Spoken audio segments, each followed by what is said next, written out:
Bonsoir Pierre Moscovici. Bonsoir. Merci d'avoir accepté notre invitation. Ancien président de la Cour des comptes, membre aujourd'hui de la Cour des comptes européenne. On a beaucoup de questions à vous poser évidemment. D'abord à 19h32, c'est l'heure de notre séquence vrai ou faux avec Nicolas Caravallo. Ce soir, bonsoir Nicolas. Bonsoir. Vous vous arrêtez sur le profil de Ksenia Federova ce soir, ancienne directrice de RT France, qualifiée de propagandiste du Kremlin par le gouvernement. Interrogée sur sa présence en France ce matin, le ministre de l'Intérieur a rejeté toute possibilité d'intervenir dans ce dossier et assuré que la reconduction de son titre de séjour avait été automatique. Ksenia Federova a obtenu l'autorisation de rester en France pendant 10 ans sur la base de règles purement administratives. Oui, vous avez quand vous avez les titres de séjour, ils sont d'abord temporaires, puis pluriannuels, et puis vous pouvez avoir une carte de résident. Et ça se passe de plein droit, c'est-à-dire que l'administration ne peut pas refuser, sauf à engager un contentieux. Oui. Voilà. Alors, Nicolas Carvalho, est-ce que Ksenia Federova est sur le territoire français de manière automatique, comme l'a dit Laurent Nunez ce matin? D'abord, on va rappeler de qui on parle. Il s'agit de l'ancienne directrice de la branche française de Russia Today, RT, la chaîne d'État assujettie au Kremlin. Fedorova, elle qualifiait la guerre en Ukraine d'opération spéciale en 2022, donc reprenant complètement les termes de la propagande poutinienne. Et au travers de sa chaîne, elle a passé plusieurs années à dépeindre une France qui serait à feu et à sang, notamment lors de la crise des Gilets jaunes. Maintenant qu'on a un peu cerné le personnage, regardons le parcours de Ksenia Federova sur le sol français.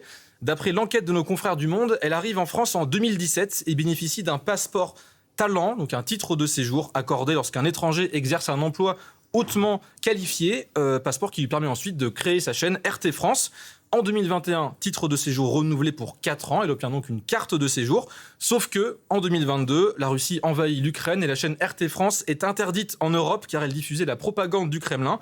Mais en 2024, Ksenia Federova demande encore un renouvellement et obtient cette carte de résident de 10 ans. Et c'est notamment ce dernier renouvellement qui pose question. Voilà, qui interroge. Et la question qu'on se pose notamment, c'est est-ce que ça sort de l'ordinaire particulièrement ou pas? Non, au contraire, même, c'est vrai que d'un point de vue réglementaire, c'est assez classique. Regardez, la loi prévoit qu'une carte de résident longue durée, d'une durée de 10 ans, donc le titre actuel de Ksenia Federova, peut être délivrée à l'étranger qui est titulaire de la carte de séjour talent, donc le fameux passeport dont on parlait un petit peu plus tôt.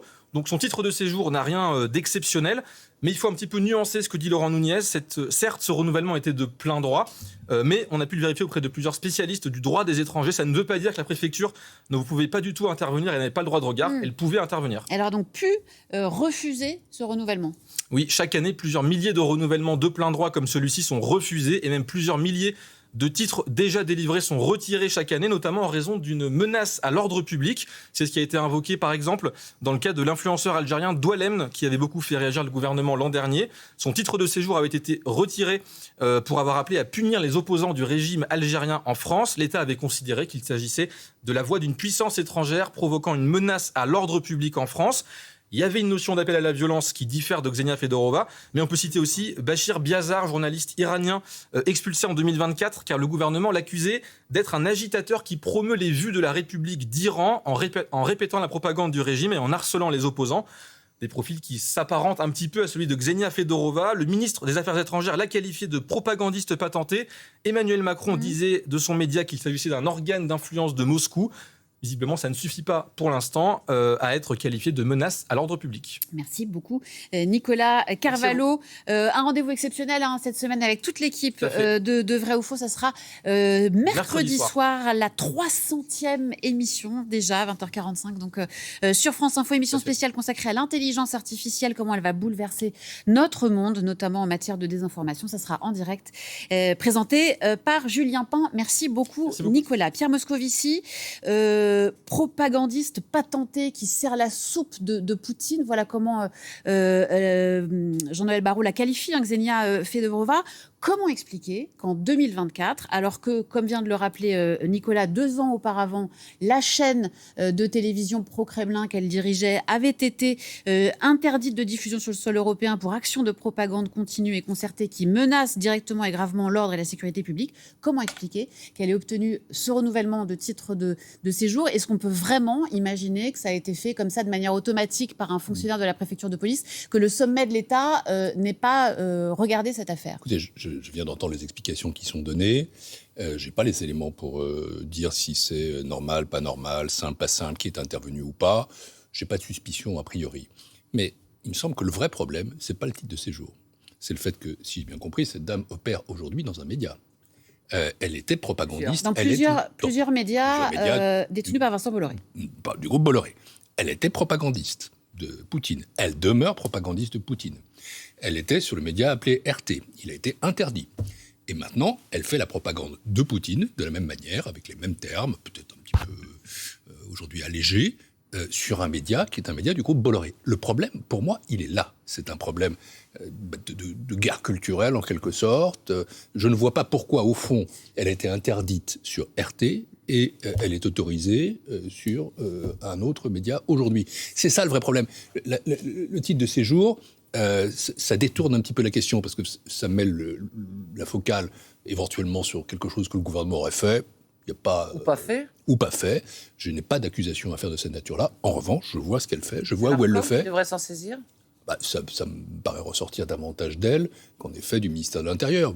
J'ai aucune raison de soupçonner ce que dit Laurent Nunez ce matin. Et je trouve que, si vous voulez, ça déplace au fond le terrain du vrai problème, qui est sa présence sur des médias, qui est la propagande qu'elle continue d'assumer, et le titre de séjour, qui est... on éclairera tout ça. Je rappelle que, si je suis bien informé, on peut aussi retirer un titre de séjour, même quand il a été accordé. Et le ministre de l'Intérieur le disait aussi ce matin. Donc il pourrait le décider, puisqu'on ne peut pas, évidemment... Si on estime qu'elle est, comme ça, une influenceuse comparable à l'Algérien ou à l'Iranien qu'on a vu, on pourrait lui retirer son titre de séjour. Je ne plaide pas pour ça. Je dis simplement que le vrai problème pour moi, c'est pas le titre de séjour. C'est le fait qu'elle a, pour le coup, droit d'asile sur une chaîne pour faire de la propagande pour Vladimir Poutine. Oui. Et je rappelle quand même que Vladimir Poutine est l'homme qui a agressé et envahi la Russie. Et je rappelle que la Russie, pour nous, est une menace potentielle pour nous. Après l'Ukraine, il y aura d'autres interventions russes si on ne le stoppe pas en Ukraine. Et vous savez que la guerre hybride, la guerre de l'information, la guerre des drones, les menaces, tout ça... non mais la Russie est en guerre déjà, de ce point de vue-là, contre nous. Mais Pierre Moscovici, on parle d'un média privé qui emploie absolument qui il veut, qui défend la liberté d'expression de ses chroniqueurs. Est-ce qu'il n'y a pas une responsabilité à prendre du côté du gouvernement de l'État français quand on dit être en guerre hybride, quand on dit combattre la propagande? Est-ce qu'il n'y a pas une responsabilité à prendre? Et dans ces cas-là, effectivement, d'expulser cette personne. Oui, franchement, c'est pas à moi de dire au gouvernement ce qu'il doit faire en termes de titre de séjour ou pas. Ce que je souligne simplement, c'est exactement ce que vous dites. C'est-à-dire qu'on est sur un média privé, et sur un média privé qui, aujourd'hui, relaye la propagande du Kremlin à travers cette dame. Et ça, pour moi, c'est très choquant. Et ça s'ajoute à d'autres choses. Ça s'ajoute à ce qui s'est passé lors du Festival de Cannes, quand Canal+ a expliqué qu'elle allait boycotter ou mettre de côté des pétitionnaires. Bon, c'est quand même très radical. Ça s'ajoute à ce qui s'est passé chez l'éditeur Bernard Grasset, où Olivier Nora a été expulsé manu militari et où 170 auteurs ont dit qu'ils allaient partir. Il y a quelque part, là, une guerre culturelle, une guerre intellectuelle qui est en train d'être menée. Et en toute hypothèse, on ne peut pas y être indifférent. Et ça s'ajoute, cet épisode-là, aux autres. Vous avez regardé le match PSG Arsenal ? À la fin, oui. À la fin, les tirs au but, oui. Non, à la fin, vous dire j'ai regardé les prolongations. Toutes les violences qu'il a pu y avoir après, qui étaient pas forcément des supporters, mais probablement des casseurs. Est-ce que relance le débat justice trop laxiste, État trop laxiste? Est-ce que vous considérez que c'est quelque chose avec lequel il faut vivre et qu'en gros, même si c'est spécifique, pas entièrement spécifique à la France, mais que disons qu'on a une bonne petite tradition avec le PSG, faut se dire, oui, on mettra les forces de l'ordre et puis on subira ça régulièrement quand il y aura un match, ou alors il faut prendre les choses en main. Écoutez, là encore, c'est pas mon travail d'aujourd'hui, c'est pas mon expertise. Vous n'êtes pas entraîneur non plus, mais... Je suis pas entraîneur et je suis pas ministre de l'Intérieur non plus. Et je fais confiance au ministre de l'Intérieur, je fais confiance aux forces de l'ordre de mon pays. Simplement, ce qu'il faut voir, c'est qu'il faut éviter, je crois, la généralisation. Quand Éric Zemmour, derrière ça, en profite pour ressortir sa thèse sur la remigration, ça me paraît complètement dépassé. Et il y a des problèmes qui sont liés à des casseurs. Et ça, on les voit. Hein. Je me suis promené après, près de mon domicile, où il y avait des manifestations dans la rue. J'ai vu des gens qui étaient casqués, qui s'apprêtaient à commettre des actes, en tout cas qui étaient disponibles pour le faire. Ça, c'était clair. C'est clair. Et puis, il y a aussi, c'est vrai, pourquoi cette jeunesse est comme ça répandue de cette façon-là. Et il ne faut pas assimiler d'ailleurs toute la jeunesse aux casseurs, loin de là. Est-ce qu'il faut prendre des mesures avant que vous avez parlé d'Éric Zemmour tout à l'heure, il n'y a pas qu'Éric Zemmour. Je pense que c'est une question qui ressort surtout du maintien de l'ordre, surtout du maintien de l'ordre. Et ça ne veut pas dire qu'il faut s'y résigner, ça veut dire aussi qu'il faut arrêter pour autant de jeter le blâme sur toute la jeunesse française. Parce que ça, pour le coup, on ne sait pas faire avec. Mais quand la porte-parole du gouvernement dit on a un problème aujourd'hui avec l'éducation d'une partie de nos fils, est-ce qu'elle fait le bon diagnostic ? Probablement. Si vous voulez, je vais prendre un point de vue un tout petit peu différent, mais qui ne se limite pas à ce qui se passe avec ces casseurs, qui est probablement plus large. Je crois qu'il y a effectivement, dans beaucoup de nos villes, de nos cités, des cités dans les villes, toute une partie des jeunes qui ne se sentent plus représentés, qui ont l'impression qu'on les a laissés tomber. Et du coup, ils expriment ça de différentes manières. Pourtant, on ne peut pas dire que les plans successifs n'aient pas mis le paquet en termes financiers. Je pense, si on parle des banlieues, que l'approche qui a été prise, pour le coup, je ne parle pas depuis 5 ans, depuis 10 ans, je parle depuis longtemps.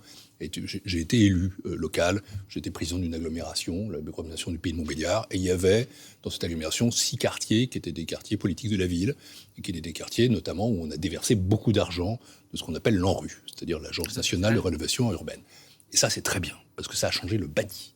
Mais je ne pense pas qu'on ait réussi collectivement à avoir une approche qui permette de faire en sorte que ces banlieues, banlieues de Paris, mais aussi banlieues des villes, se sentent partie prenante intégrale de la République. Et je pense qu'il faut à la fois condamner les casseurs, il faut être capable d'agir fortement contre eux, que ce soit la police et la justice.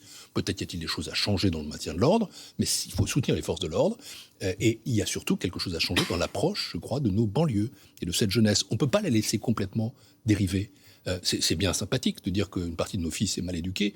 Du coup, c'est un problème qui est collectif. C'est-à-dire, qui éduque ? Les parents, sans doute, l'éducation nationale aussi.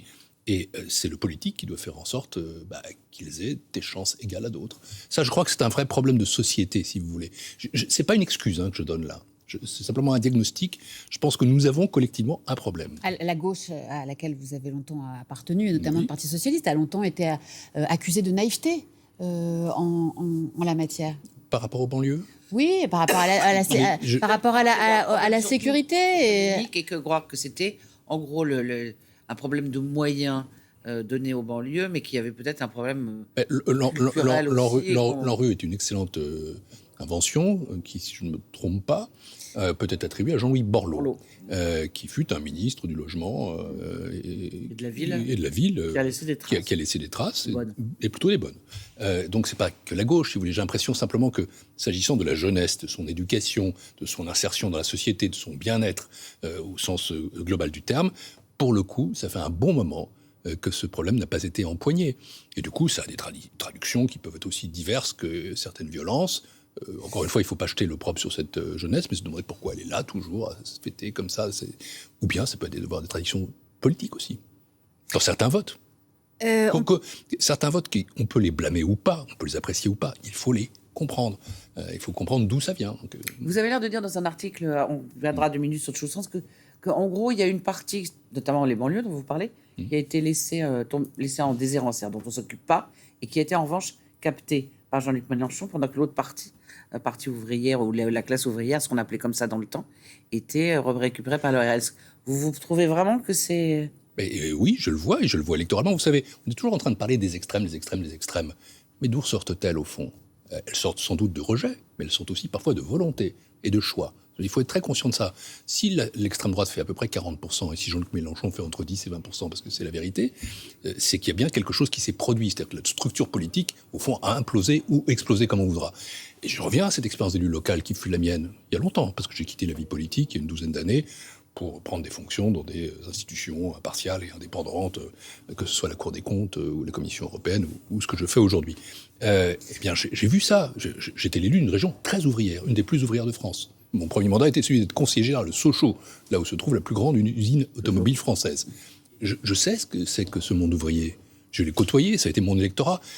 En 2012, j'ai fait 40% au premier tour des élections législatives. En 2024, le RN a fait 47,5%. Ce sont les mêmes électeurs. Les ouvriers votaient 70% pour les communistes après-guerre, 70% pour les socialistes. Aujourd'hui, c'est une statistique, votent 70% pour le RN.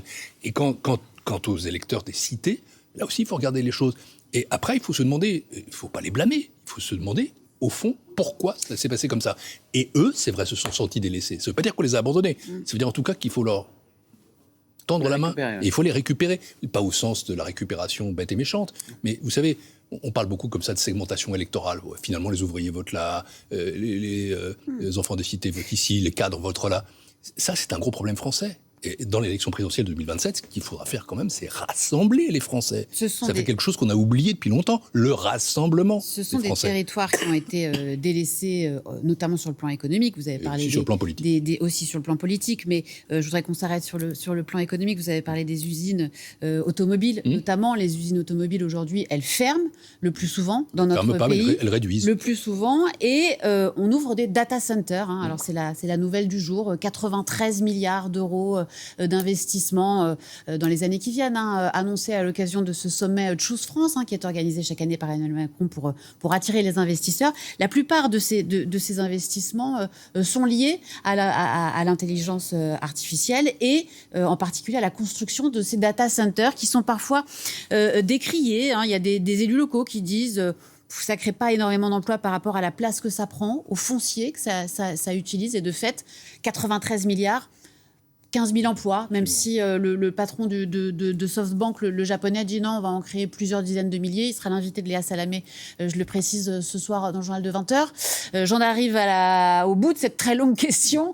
Pierre Moscovici, est-ce que c'est une bonne nouvelle, finalement, que les data centers remplacent les usines automobiles dans notre pays ? Ce serait une mauvaise nouvelle si les data centers remplaçaient vraiment les usines automobiles. Et c'est pas le cas ? Ça veut dire qu'elles doivent s'ajouter aux usines automobiles, elles ne doivent pas les remplacer. Sur Choose France, c'est une heureuse initiative qui produit des résultats. On ne peut pas se plaindre quand 93 milliards d'euros d'investissement arrivent sur notre territoire et même 15 000 emplois dans la situation qui, je le rappelle, du chômage se dégrade puisqu'on franchit la barre des 8%. Donc, en soi, c'est bien.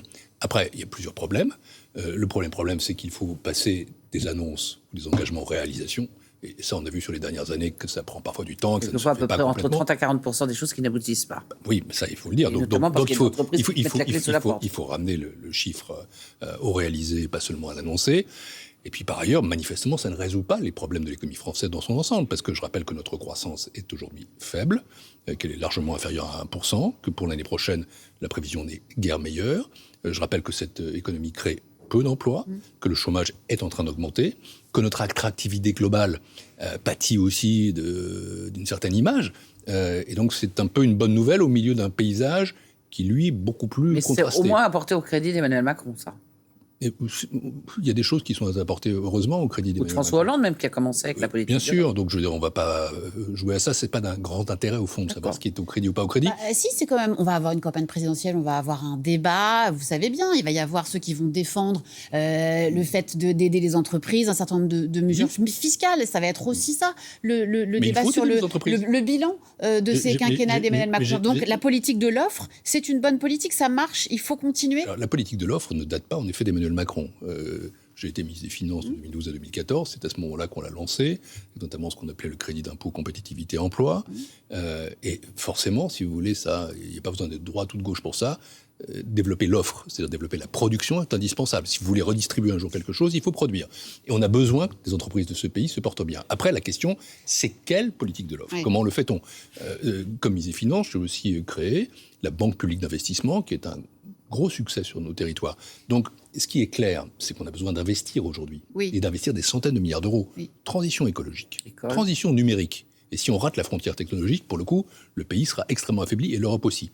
Transition démographique, et ça, c'est la question de la réforme des retraites. Transition géopolitique, avec la menace russe qui implique que nous dépensions davantage pour notre défense. Donc, cette politique de l'offre, elle a coûté très cher. Ce que vous dites ce soir, c'est qu'elle a rapporté. Elle nous rapporte. Non, ce que je dis, c'est qu'il est à hauteur de ce qu'elle a coûté. Non, pas du tout. Je ne crois pas avoir dit ça du tout. J'ai dit au contraire que c'était une bonne chose, Choose France, que la politique de l'offre en soi n'était pas à critiquer, qu'il fallait de toute façon développer notre offre, mais qu'il fallait aussi qu'on retrouve des marges de manœuvre sur nos finances publiques. Parce que comment voulez-vous financer des centaines de milliards d'euros quand vous ne les avez pas ? Si vous avez des déficits aussi élevés, des dettes aussi élevées, et si vous avez une croissance aussi modique. Et donc ça veut dire qu'au total, malgré tout, ça n'a pas fonctionné. C'est-à-dire l'économie française au cours des dernières années n'est pas devenu un tigre asiatique, que je sache. Notre croissance est trop faible, notre création d'emplois est trop faible, notre industrie représente 10% du PIB, du produit intérieur brut, alors qu'elle représente 20%, par exemple, encore en Allemagne, bien que le modèle allemand soit en crise. Ça veut dire que quand même, il y aura des choses à repenser, si vous voulez. C'est une élection présidentielle qui doit d'abord parler du fond, c'est-à-dire des problèmes du pays, partir du diagnostic, non pas de savoir ce que le président de la République a fait de bien ou de mal, mais dans quel état est la France aujourd'hui, en 2027, ou demain, et à partir de ça, trouver des solutions. Les Français qui nous regardent, ils n'attendent pas qu'on leur vende des rêves. Alors ça, ce qu'ils attendent, ce sont des solutions. Mais on se demande si quelqu'un qui arrive en disant attention à la retraite, alors vous dites qu'il n'y a pas de tabou de l'âge légal, que c'est pas forcément le repousser, d'accord, mais qui leur dit bon, il va falloir se serrer la ceinture là-dessus. La retraite, ça va changer, probablement changer l'assurance chômage, probablement faire ci, ça, ça ne donne pas forcément envie pour une élection. Vous croyez vraiment qu'un candidat qui se présenterait à la Churchill aurait du succès alors qu'on a toujours des gens qui disent... Absolument pas. Je pense que les Français attendent des solutions, et j'ajoute des solutions justes. Mais je vais prendre l'exemple des retraites, parce que je ne parle pas de l'assurance chômage, c'est l'assurance chômage, c'est une thèse un peu particulière. Je parle des retraites. Sur les retraites, il y a un fait, c'est-à-dire que notre régime de retraite est en déficit. 6 milliards d'euros aujourd'hui, 15 milliards d'euros en 2035, 30 milliards d'euros en 2045. Que ça ne tourne pas, et qu'on n'arrivera pas à financer nos retraites si on ne se débrouille pas pour trouver des sources de financement. Ce que je dis aussi, c'est que l'âge légal ne me paraît pas nécessairement, vous voyez, c'est une formule diplomatique, la seule solution et pas forcément la meilleure. Et donc, il y a d'autres façons de faire. Mais ça, qu'est-ce qu'il faut faire ? Il faut faire une négociation sociale. Il faut la conduire avec les partenaires sociaux. Vous savez, j'étais président de la Cour des comptes. François Bayrou, alors Premier ministre, m'avait demandé de préparer, avec la Cour, 2 rapports sur les retraites. Ça a été fait. Ils offraient des solutions.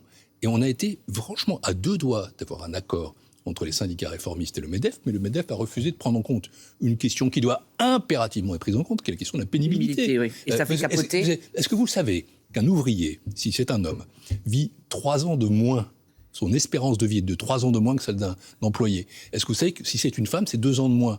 Et donc, si vous voulez, oui, c'est une question de la pénibilité qu'on doit traiter.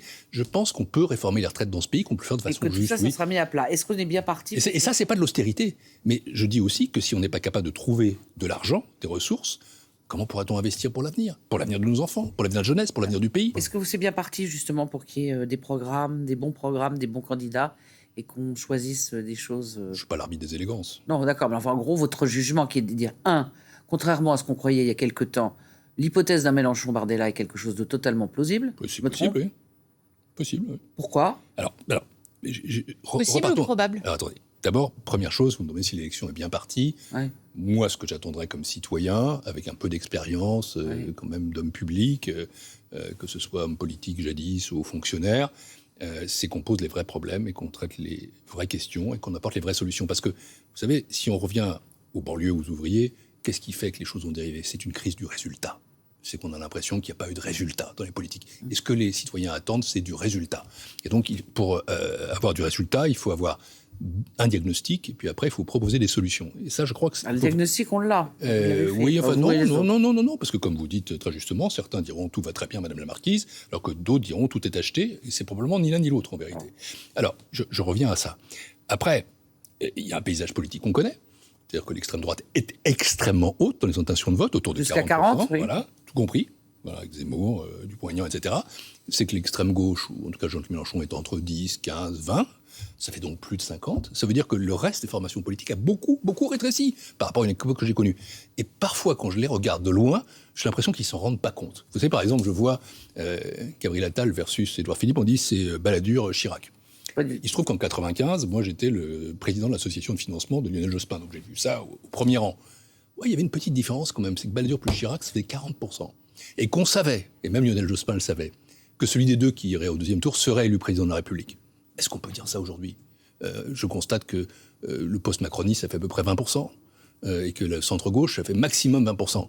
Et donc, quand on en est là, il faut avoir une attitude, je crois, extrêmement responsable. Il faut éviter de reproduire les combats des grandes heures passées. Ça, c'est un conseil que vous donnez à la droite ou aux macronistes ou au centre. Mais aussi, il faut le donner aussi peut-être aussi à la gauche. Mais aussi à la gauche.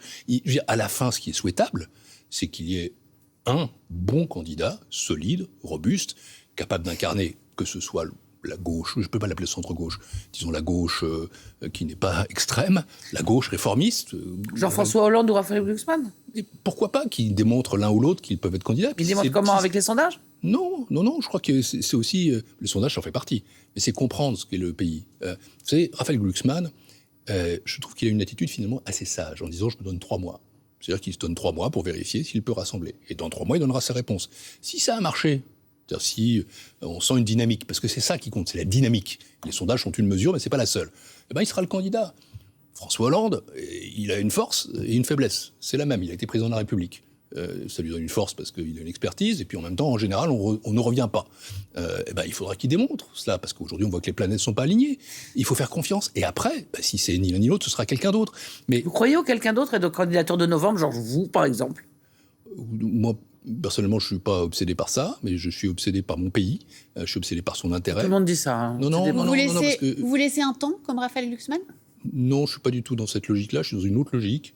Je travaille, je réfléchis, j'écris. J'écrirai, je donnerai des idées parce que j'aime la France. Je ne suis pas dans l'idée d'une candidature de plus. Non, pas du tout. Ce que je note quand même, c'est qu'il peut arriver qu'il y ait des candidatures tardives. J'évoquais celle de Lionel Jospin.